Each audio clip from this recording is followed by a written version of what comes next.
Hey everyone. Uh, I'll just go ahead with the presentation. Uh, Today, I'm presenting the paper, Our Emergent Abilities of Large Language Models, a Mirage. It's a paper by Rylan Schaefer, Brando Miranda, and Sami Koijo from Stanford. And it was one of the outstanding main papers at NUPS last year. And yeah, so I'll try to go over the paper as best as I can, but I would have to say that there might be some gaps. So feel free to correct me if there are uh, things that you have gone through and have like a better understanding of. Are you sharing So, your screen, Riyasat? no, I'm sharing right now. We can't see it. Can you see it now? Yes, thank you.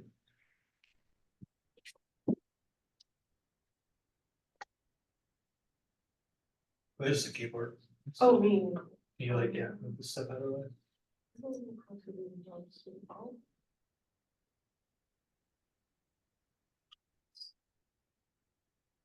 So yeah, so I would start with the main takeaways uh, of the paper first. So the paper kind of like defines what emergence at scale is and differentiates it from the concept of emergence of abilities of the large language model as the model scales.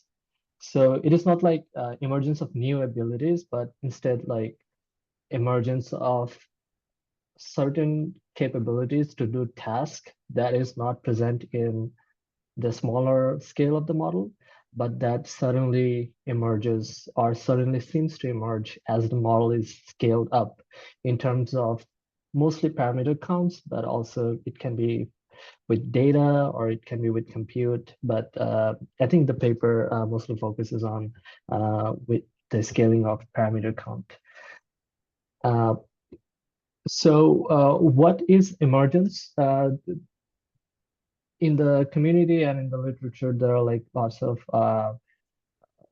of examples of task emergence of task at certain parameter count, mostly around like 6.7 billion or 6.5 billion parameters for the LLMs, and this jumps in capabilities to do certain tasks is kind of unpredictable, and also the jump is sharp. So the paper kind of defines emergence as like unpredictable and sharp jump in abilities as seen on like the plots of this task. And also uh, the central claim of the paper is that emergent abilities are is not exactly as they seem. Rather, they are kind of an effect of the metrics that the researchers or the people that measure the model's capabilities seem to choose. So this is not really like an inherent capability of the inherent attribute or property of the model, but rather like property of the metrics chosen by the researcher. Uh, in addition, they also like show that you can actually intervene and uh, choose an alternative soft metric in many of these cases, and the emergence properties would just go away. So that kind of solidifies their argument. And also, they say that they're not like advocating for like how to exactly score a model, but just showing like what's the pros and cons of choosing like certain metrics to measure your model performance. So that is the central point the authors try to showcase.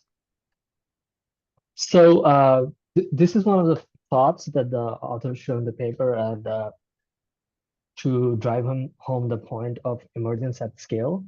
So as you can see in a few short arithmetic tasks in the Hey, language Riyasat, models. you're still Yeah. on the title slide for us. I'm not sure if we're supposed to be seeing others. Can you not see other slides? No, No, we only see the title title. slide for the last like 5 minutes. Oh, okay. I thought you were just Okay. giving an overview. Can you like see the other slide? No. No, No, only no. one. Okay. Yeah, there you now go. it's- You see main takeaways now. Oh, okay. So sorry about that. I think I didn't click the you are being recorded okay sign, so maybe that hung up. My bad. Can you see me changing the slides now? No, Really? Still on main I takeaways. think it might just be lagging. Yeah. Really bad. Let me reshare. Yeah, I notice it's extremely slow also on this computer. It's not so I on don't know if background. it's machine. Oh, Uh, I don't know how to move this thing. I'm trying to drag it, but it won't move. I'm just gonna leave it there. can you see the slides Yeah, we now? see you changing the slides now, yeah. Okay. Joey, can you try to turn up the volume on the system? It's just super quiet. Okay, let's see.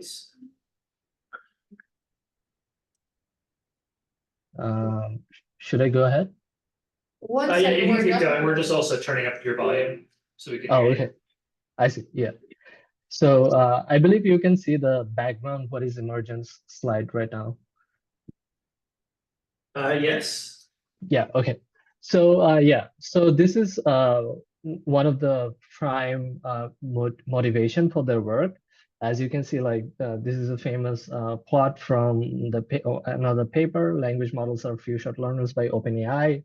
And you could see that around like 6.7 billion mark for arithmetic few shot learning task.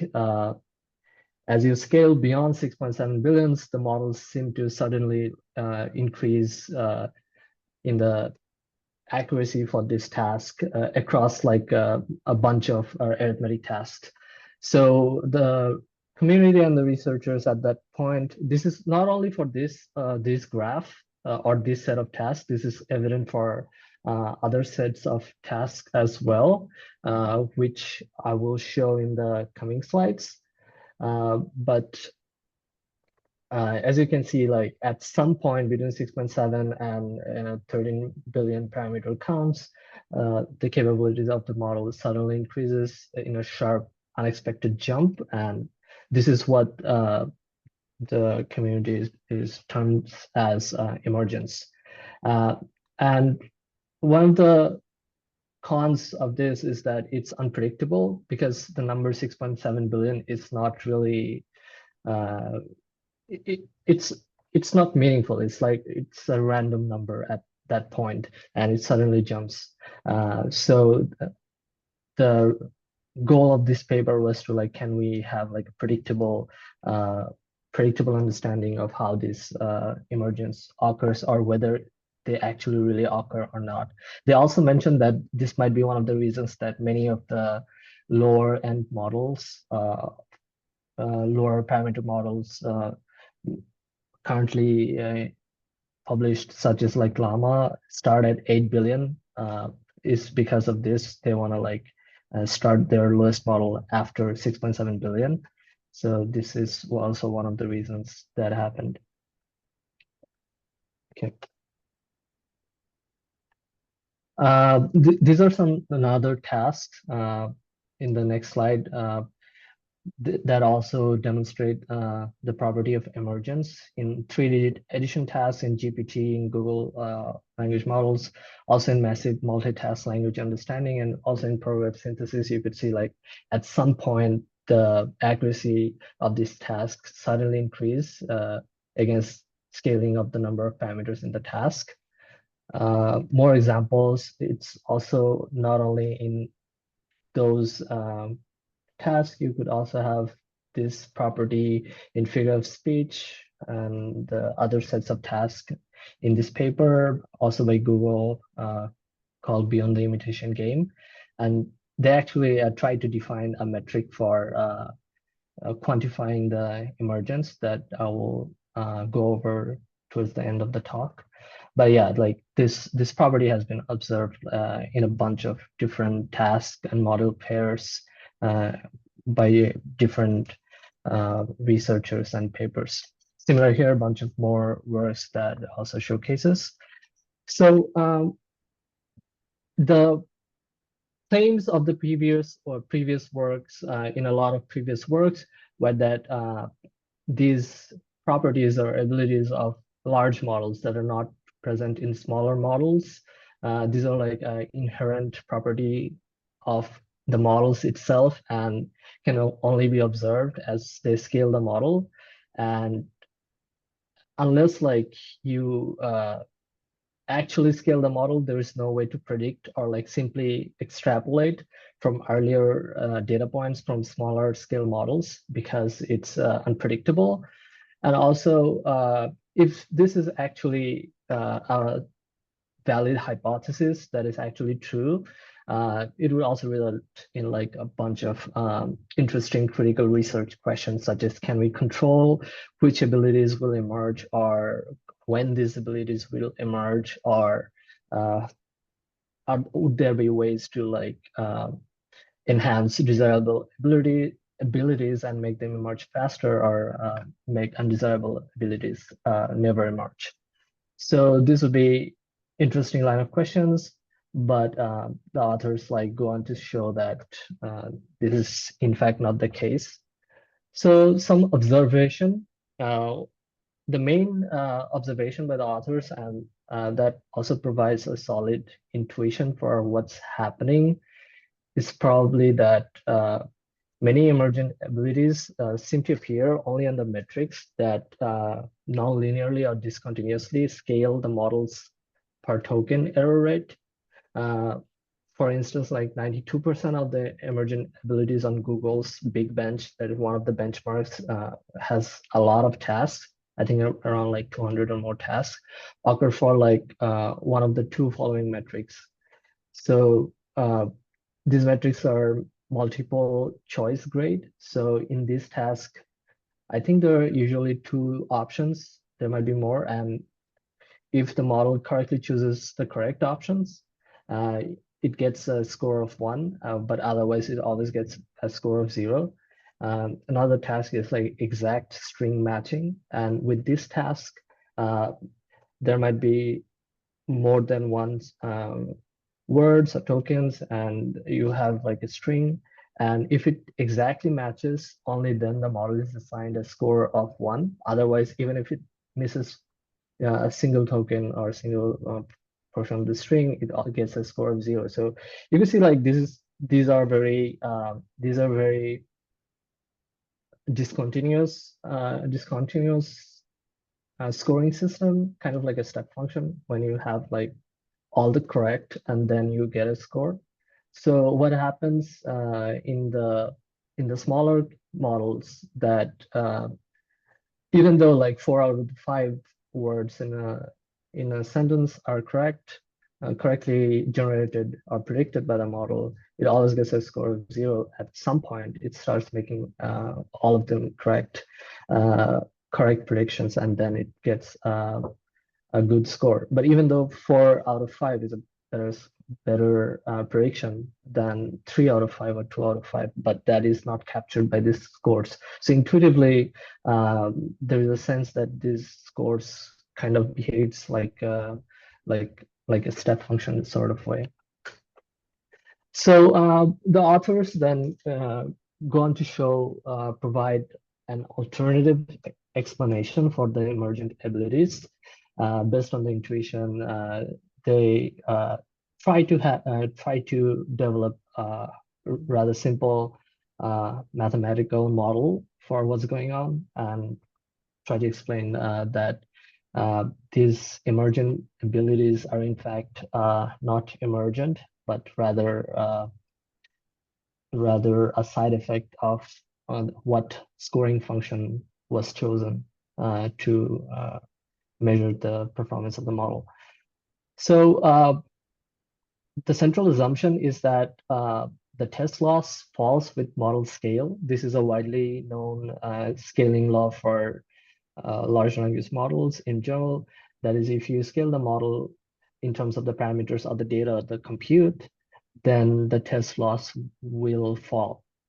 This will happen. This has mostly happened empirically, and I don't think there are that many counterexamples for large language models for this assumption. So this is a very strong assumption to make, a good assumption to make. And for concreteness, they show that if the per token cross entropy loss and try to, if per token cross entropy loss will follow the power law as a function of the model size, and they mathematically just simply present that. Since this is a power law in the log-log scale, this would be a simple linear relationship. So this is their main assumption. So next, they, with the assumption that the cross entropy loss would be linear in the log-log scale, with simple algebraic manipulation, they were able to just solve for the per token probabilities of selecting the correct token, or simply the accuracy, and present the accuracy as a function of the model size, and that function is an exponential function. And this is just from like simple algebra. And since it is an exponential function, and if they went ahead and graphed it for a bunch of different string lengths, you would see in the rightmost plot that the function for the accuracy would in fact be like a sharp S-shaped function. When in the left graph, you could see that the linear relationship still holds in the in the log-log plot between model parameters and the cross entropy loss. So with this as your metric, you would have like a sharp S-shaped curve for accuracy.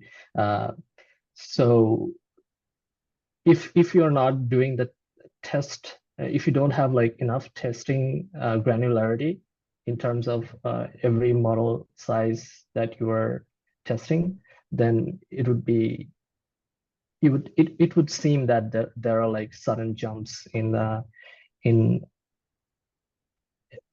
the task performance, which could be seen as emergence. But with this mathematical model, they showed that the S-shaped or the emergence that everyone was talking about was in fact predictable. So in terms of like choosing a metric, the next show that if you non-linearly scale the original accuracy function, the accuracy function here in the blue mark, that was the exponential one, and if you non-linearly scale it, such as, for example, with the task of adding two k-digit integers, and if with this task, if you measure the accuracy in terms of their exact probabilities of finding the right token, and this would be like a nonlinear function, and this would also result in the similar shape of like sudden jumps.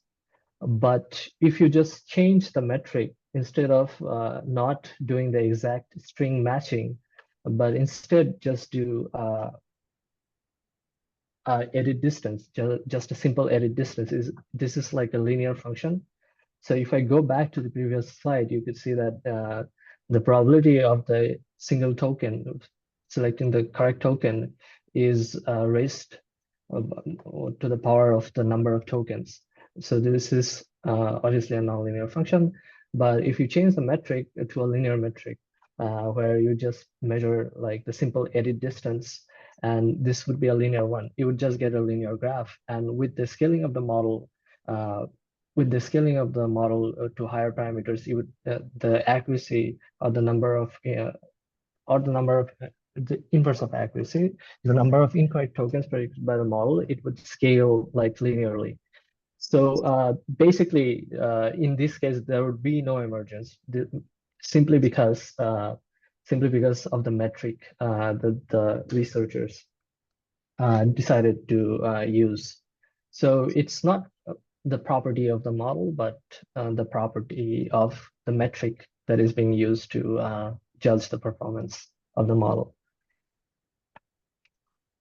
Similarly, in the other case, if we discontinuously transform the original accuracy function, such as choosing like a multiple choice for the task of multiple choice grading, if the highest probability of the correct option is only taken and it assigned a score of 1, and otherwise it's always assigned a score of 0, you would have, with the mathematical model proposed by the authors, you will have the blue curve, and with the actually published results are in green curve, and they're quite similar in terms of quality, or qualitatively they're kind of similar.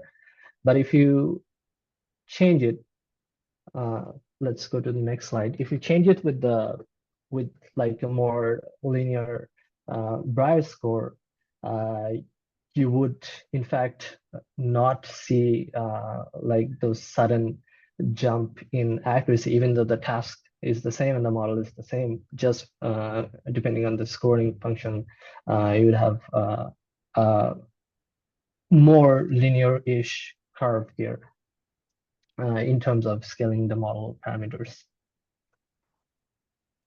So basically, they summarized all of these results in this single plot. So in this single like diagram, in the center top at figure A, you have the model's the power scaling law. That is the central assumption. And right below that, you have in figure B, the accuracy, which is simply the exponential curve, a simple algebraic manipulation of the top. And on the left, you have emergent abilities. It might be due to non-linearly transforming the accuracy function with and in the below we have like discontinuous transformation of the same accuracy function. But both of those like could be fixed. On the right side, you can see just simply like tweaking the how you measure the performance of the model by intervening at the accuracy function. So this was like their main setup for the paper. So they try to provide like an alternative explanation for the emergence, that they attribute the performance across scale to 3 factors, mainly that using a metric that nonlinearly or discontinuously transforms per token error rates. That is the central reason behind this observation of emergence. Second reason was that if you use very few test data to accurately estimate the performance of smaller models, it might cause smaller models to appear wholly unable to perform the task.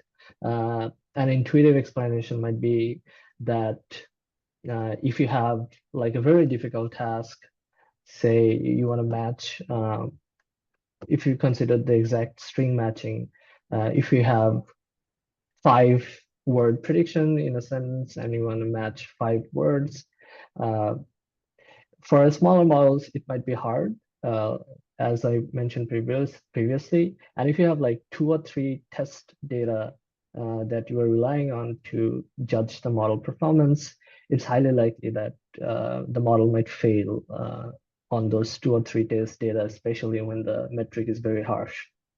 That is another reason for observing this emergence in a certain large models, but not smaller models.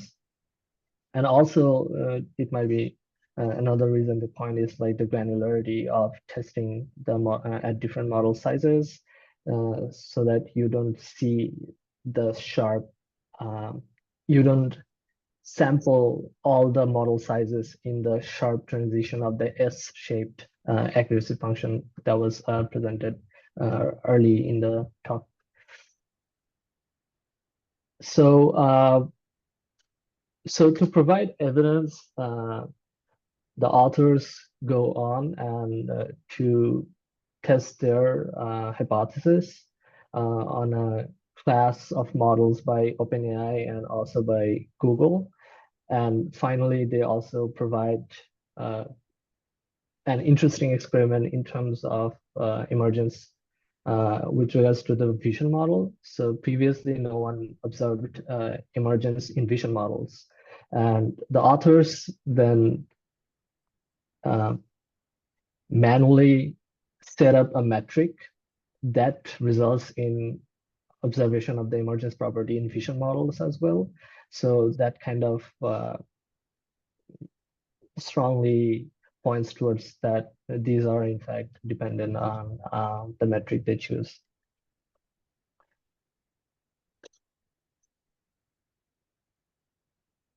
So in GPT models, they did similar sort of experiments. First, they changed the metric from sharp metric such as exact matching to like more softer metrics such as string edit distance or level distance. In general, their goal was to like go from more harsher metric to a more like softer metrics, and that resulted in the reduction of the emergence or like a more predictable like performance scaling property. They also showed that increasing the resolution of the model performance by having more taste data set also revealed that also alleviated like some of these emergence properties and resulted in more predictable properties. And also they showed that if the target string length is increased,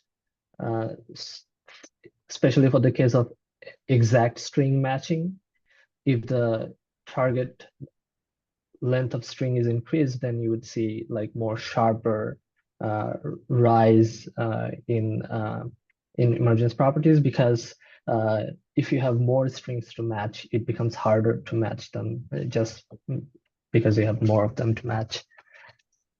So this is the results in one of the OpenAI models, I believe InstructGPT or GPT-3, and in the left they had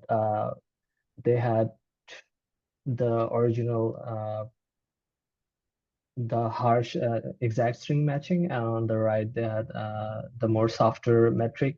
As you can see, like it goes on from becoming more sharp to like more soft, almost linear on the right side. And also the darker lines are the higher number of strings. So as the number of strings to match is increased, the sharp jump becomes more sharper on the left plot. You could see that.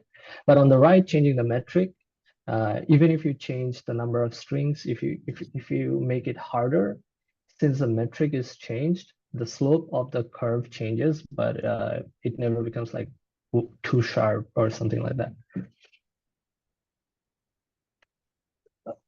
This is like similar results.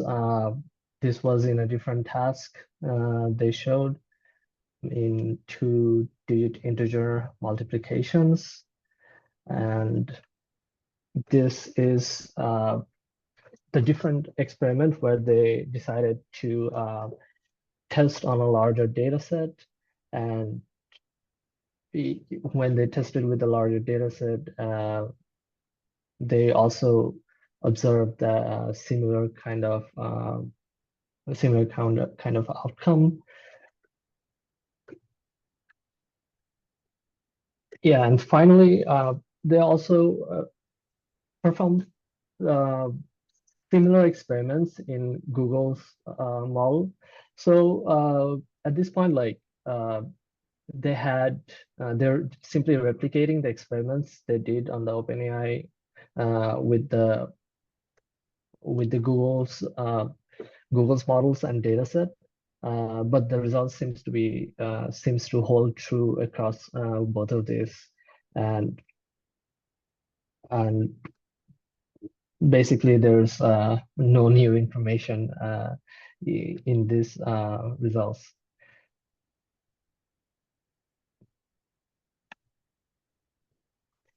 So yeah, this is one of the metrics Google proposed in their paper for measuring the how much emergence is happening, and in the model in their original work. I mentioned the work in the earlier slide, but I think is the paper is called the Invitation Game, if I'm not wrong. And basically they propose a emergence score, which kind of boils down to just measuring how much the accuracy jumps compared to the like median accuracy, the median accuracy you would observe, median accuracy jump you would observe at any point in the plot. So that is basically how they try to gauge the emergence in terms or quantify the emergence. So this is mainly the interesting plot from this part of the paper. So in the Google's Big Bench score, it was observed that, and it was also hinted in on the earlier part of the talk, that you could see that there are like using that emergence score that I talked about in the earlier slide in the bottom here. If they plotted the emergence score for various different tasks, they could see that there are only like a few tasks, such as blue and exact string matching and multiple choice grade, like a few tasks where emergence basically popped up, and other tasks it was not observed. So if they did a pie chart among all the Google Big Bench tasks, only about 10% of the tasks showed emergence, and this 10% of the task was mainly those two tasks. If they zoomed in into this like task that demonstrated emergence, and if they did like a pie chart, they observed that is basically exact string matching and multiple choice grade, which are like discontinuous and kind of nonlinear in terms of how they measure the accuracy of the model. So basically that was the reason that they focused on this task, and that kind of helped understand what was going on. So one of the reasons that emergent abilities of large language models are interesting is because they have never been observed on other vision tasks, so that's why they're interesting in vision. That was the goal of the authors to like show or see that if it's the property of the metric, then there might be some way to like induce them in vision tasks. So what they did was like they used a shallow autoencoder model, and simply in terms of the reconstruction, they set a threshold that made it more discontinuous. So if a threshold is included, like below this threshold, you would not penalize it. But if it's, excuse me, if it's above the threshold, then you would penalize it. If the error is above some threshold. And if you just do that, then you would see they observe that emergence does pop up at certain point in the scaling of the model. So this is very intuitively, it makes good sense based on the previous discussion. And so in the right plot, you could see that with this reconstruction function, they were able to induce emergence property in the shallow autoencoder model as well, based on their mathematical model. So there are some limitations they mentioned in the paper. Basically, it's related to the ability to query some of the models and were not able to query some of the other models. They also mentioned that they have like an independence assumption in their model. I exactly didn't understand it quite well. Maybe there is more discussion of this in the appendix. And also they finally say that it doesn't rule out the possibilities of emergent abilities, but they only claim that the current claims of emergence are not sufficiently supported by evidence. This was also seen by some of the researchers at OpenAI, and I think they, in their GPT-4 technical report, they also make similar conclusions independently.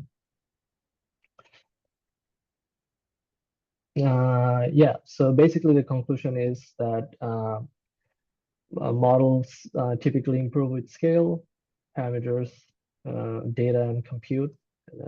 These three are the things that are scaled up, and you would expect the model to perform better. Some in the community have argued that some improvements in large language models capabilities are unpredictable. And the authors like here argue that many claimed emergent capabilities are predictable as shown by their mathematical model or by using like alternative metrics. That's basically the whole premise of the paper. Yeah, I think that would be the presentation from my side. If there are like questions. Thanks, Riyasat. I do think it's interesting. Yeah, I thought like one of the things it pointed out was basically the role of metrics and how like the choice of metrics can have such great effect on like how the model is judged and its performance, I guess. Yeah, I think it's quite interesting. I think there's maybe this is not a technical discussion, but there's an analog to how people are interacting with these things right now. People are perceiving their outputs and performance, right, in terms of certain kinds of internal metrics, not well-defined internal metrics. Right. Right. Yeah. That's so true. I think we have a tendency to, as we kind of disproportionately or as we overinflate certain behaviors, even well-defined ones such as emergence, I think people tend to overinflate some of the capabilities of these models for different tasks or just like describe things somewhat right. This emergence phenomenon, it seems to be kind of paradigm dependent, which is interesting. Yeah. Also, like for a long time, I think like even for a few years, like a bunch of even very serious organization, they just went ahead with like the already established metrics and never questioned it. And when they saw some results, they were more, more inclined to explain it in terms of new explanation instead of going back to the basics, I guess. So that was also interesting to see, I think, because people just went ahead and even defined like how to measure emergence, because they were more sure that it was actually happening instead of maybe it was like a side effect of some other thing. Yeah, it's a bit of what's the word? Hype. That's not what I was looking for. when you're searching for a particular answer, you're more apt to find it. What's the name of that phenomenon? It's Goodhart. What's that? Goodhart's law. maybe. Yeah, That's the target. yeah, Kind of. yeah, that's what It's like, it's really like a simple thing, but gosh, it's slipping off my brain. And placebo effect in a way. Yeah, kind of. It's, yeah, anyway, but yeah, I think it is quite interesting and certainly you see people talking about emergent capabilities and kind of hushed tones and like scared corners of the world as if Skynet has emerged out of LLMs. So, and if not quite I that. think more likely Skynet was designed than emerged. There's probably some AI running lots of crazy stuff at NSA, but. Anyways, thanks for your side. Thank you. Yeah, That's a cool paper. yeah. Thanks for listening. Well, any other questions, guys?